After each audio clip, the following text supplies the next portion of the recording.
Bonjour tout le monde et bienvenue sur la chaîne de Board Game Québec. Vous êtes en compagnie de Jean-Philippe et aujourd'hui je vous fais le déballage de Scythe.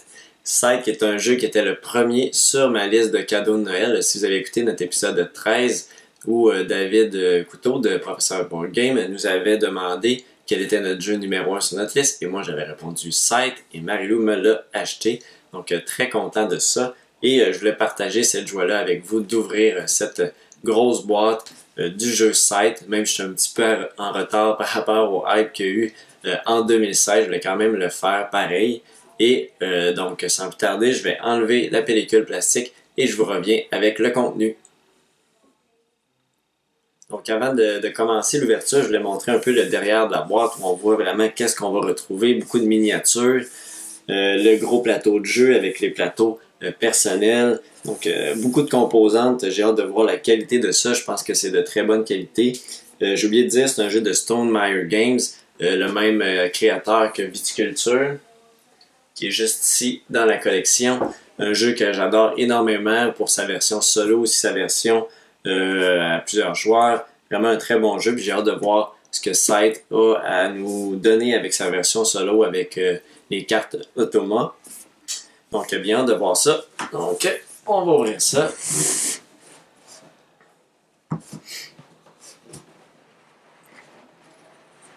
Alors, oh, beaucoup de stock, comme on pourrait dire. Donc ici, on a des petites pièces de bois. Je pense qu'on va en retrouver beaucoup dans cette boîte-là. Donc, ici, des petites pièces. J'en ai aucune idée qu'est-ce que ça représente pour l'instant. J'ai pas regardé les règles. Je connais un peu le jeu, un peu comment ça va jouer, là, mais je suis pas allé plus loin que ça. C'est vraiment un jeu qui m'avait intéressé là, par la thématique, par les composantes aussi. On se cachera pas. C'est sûr qu'il y a un peu l'aspect hype aussi qui est intéressant dans ces jeux-là. Je sais pas par quoi commencer, quoi ouvrir. Ici, qu'est-ce qu'on a? On a encore d'autres petites pièces de bois. Ah, je pense que c'est pour chacun des joueurs avec les étoiles. Donc ici, on a chacun des joueurs. Marilou va être contente, il y a un joueur rouge. Pour moi, il y a un joueur noir, donc ça, très content aussi. Une couleur que j'utilise assez régulièrement lorsqu'il y en a. Donc beaucoup de matériel encore ici. Des petites pièces de bois. Ici, encore d'autres pièces pour les différents joueurs. Des petites maisons.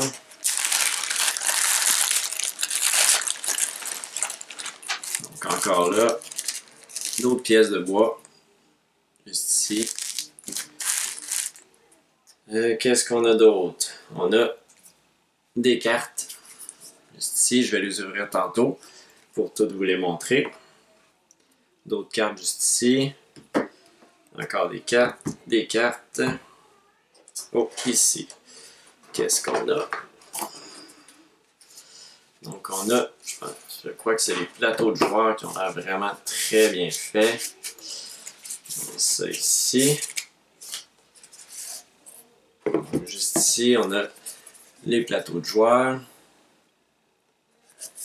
Wow, tout bien incrusté. Là, on va pouvoir placer des choses aux endroits, différents endroits. Vraiment, là, wow. Top qualité à ce niveau-là. J'ai hâte ça donne déjà le goût d'y jouer. On en a pour tous les joueurs, qui est un jeu pour 1 à 5 joueurs. Ici, on a des petites roulettes donc, qui vont être à défaire. Ici, je crois que c'est d'autres plateaux pour chacun des joueurs. Oui, il y en a 5. Donc ça va avec le plateau de joueurs. L'endos est vraiment très beau aussi. Un site bien écrit. Ça va avec le style du jeu. Oh, et là ici, on a des petites boîtes. Oh, ça c'est bien. Ça va être des petites boîtes de rangement pour serrer. Très cool. C'est rare que c'est la première fois que je vois ça, je crois. On a aussi plusieurs sacs de plastique qui viennent avec. Ça, c'est bien aussi. C'est le fun quand on a ça d'avance.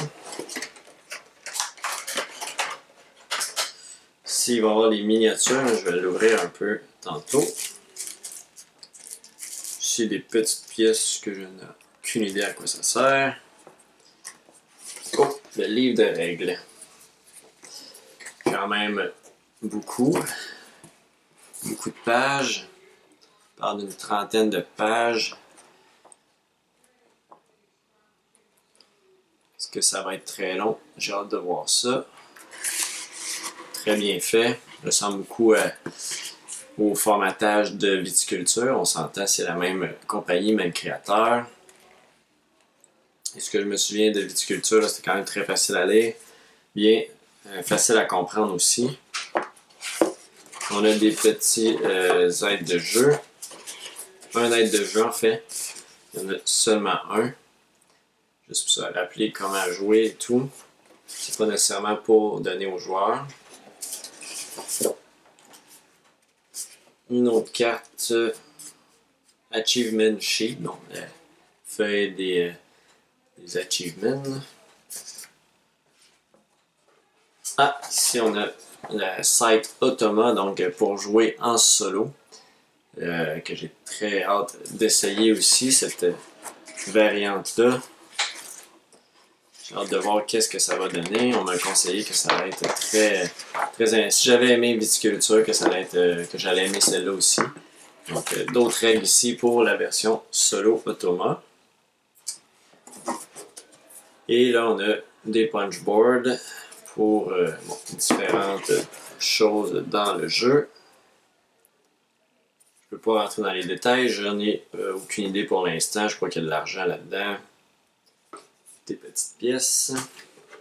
On a 2 fois le même punch board. Et le gros plateau de jeu. Oh boy! Ça, c'est du plateau de jeu, c'est énorme. Ce que je vais faire, je pense que je vais l'ouvrir avec les miniatures et les cartes, puis je reviens avec tout ça après cette petite pause. Donc, j'ai placé tout ça. Vous voyez, le plateau est énorme. Ça prend vraiment beaucoup de place. C'est un plateau en 6 portions, donc ça vous donne un peu une idée là, quand on le déplie.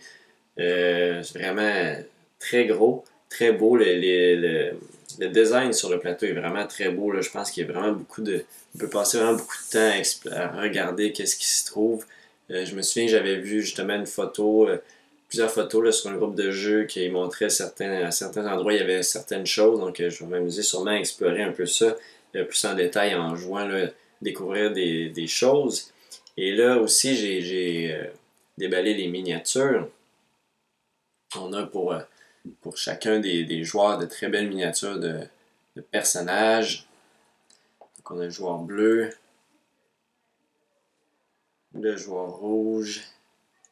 Toutes vraiment très belles. Je pense qu'à la peinturer, ça peut être vraiment intéressant. Il n'y en a pas trop non plus à peinturer dans ce jeu-là. On parle de 12 miniatures, c'est quand même plus que ça.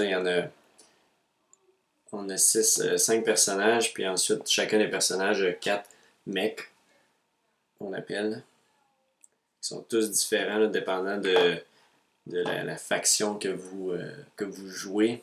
Donc vraiment des très belles miniatures, des beaux détails. Et finalement, pour le joueur noir, le mec, donc ils en ont 4 de chaque. Et là, on a aussi plein de petites pièces de bois, un peu comme dans la viticulture. Ici, on a des structures qu'on va pouvoir construire. Il y a certaines qui nous rappellent un peu viticulture, comme le moulin avant juste ici.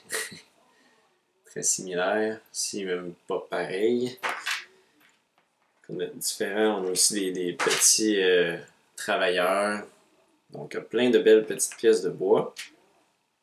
Et on a des petits cubes de bois qui vont bien aller là, sur le plateau de joueurs là, dans les encoches. Donc ça, c'est vraiment très le fun comme concept. Et là, au niveau des cartes, donc on a des cartes. Ici, on a des cartes d'objectifs. Encore là, le design est très beau. on pensait un peu plus, pas nécessairement, mais à la viticulture, encore là, on reconnaît certains des traits de l'auteur. Ici, on a des cartes de, si je ne me trompe pas, si je regarde dans les règles, on parle de cartes des Factory Cards. Donc, encore le design vraiment super beau. Ici, des cartes de Riverwalk Card. Donc, je ne sais pas nécessairement à quoi ça sert pour l'instant. Ça ressemble un peu des cartes de référence pour voir quelle équipe est dans quel secteur. Ici, on a des petites cartes de référence pour chacun des joueurs. Ici, on a nos cartes d'Encounter. Ouais. Ce sont les cartes d'Encounter. On va pouvoir rencontrer diverses menaces dans le jeu, si je comprends bien. Encore là, super beau design sur chaque carte. Il y a eu beaucoup de temps qui a été passé. Donc ça, c'est vraiment très bien. Et finalement, ici, on a des cartes de combat qui vont être utilisées pour les combats. Encore là, je pense qu'on peut passer beaucoup de temps juste à regarder les cartes, puis juste pour le design. Et ici, on a 3 petits paquets pour la version Automa, la version solo. Ici, on a des cartes pour modifier le niveau de difficulté. Et ici, ce sont les cartes justement Automa là, pour contrôler l'intelligence artificielle. Et d'autres cartes ici, je crois, qui nous disent qu'est-ce que ça va faire, qu'est-ce que l'intelligence va faire exactement, comment jouer l'intelligence. Donc, ça ressemble à ça. Donc, ça fait pas mal le tour là, de ce qu'on retrouve dans le jeu Scythe. Juste le déballer, là, ça donne vraiment le goût d'y jouer. J'ai hâte de plonger dans les règles juste pour en apprendre davantage, pour y jouer le plus rapidement possible. J'étais quand même patient, je l'ai reçu à Noël et là on est le 3 janvier au moment que je fais le déballage. Donc j'ai été très patient et là on va s'y lancer très prochainement. C'est sûr qu'on vous en reparle dans un épisode du podcast lorsqu'on va y jouer. Donc, je vous invite à justement nous suivre, à aller sur notre site boardgamequebec.com pour voir les épisodes du podcast ou suivre la chaîne YouTube pour des vidéos de déballage comme ça. Vous pouvez aussi écouter les vidéos qui sont des vidéos avec une image du podcast, donc directement sur YouTube. Donc, merci d'avoir écouté cette vidéo sur Scythe et je vous dis à la prochaine fois.